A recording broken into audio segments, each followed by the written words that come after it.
20th century was knocking, but the prairie was in no rush to answer, you said. How about for Northwestern Guadalupe County?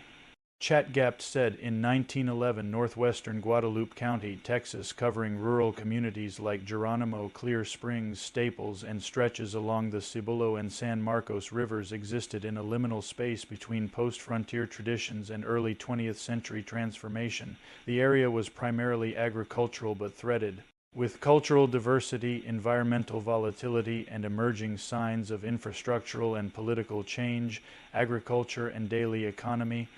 Cotton was the backbone of the northwestern Guadalupe County economy in 1911, particularly on the flatlands near Geronimo Creek and around Staples. Sharecropping and tenant farming were widespread among both Anglo and Mexican families, while established German Texan settlers operated small to mid-sized farms, often passed down across generations. Corn, oats, and sugar cane supplemented income, and some families raised poultry, hogs, and milk cows for local sale. Drought during midsummer put stress on non-irrigated crops, though the lowlands along the San Marcos River offered more resilient yields due to better moisture retention.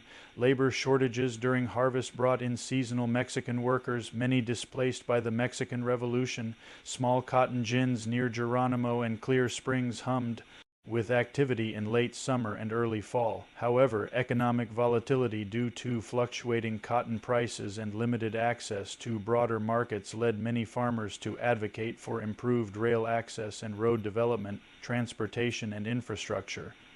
Transportation remained largely wagon-based, with dirt roads that became impassable after rain. The San Antonio and Aransas Pass SA and AP Railway connected Seguin and San Marcos, and rural freight spurs occasionally reached Clear Springs or Staples. Still, most farmers had to cart their cotton bales and livestock several miles to depots. County commissioners debated new bridge construction across the Sibulo, especially near the flood-prone crossings southeast of Geronimo. The first rural phone lines began appearing near Clear Springs, mostly for businesses and wealthier landowners. However, telegraph and postal mail remained the dominant modes of communication. Community life and culture. Northwestern Guadalupe County in 1911 was a patchwork of German, Anglo, and Mexican communities. German Lutheran churches held services in both English and German, and Catholic parishes served the growing Mexican population.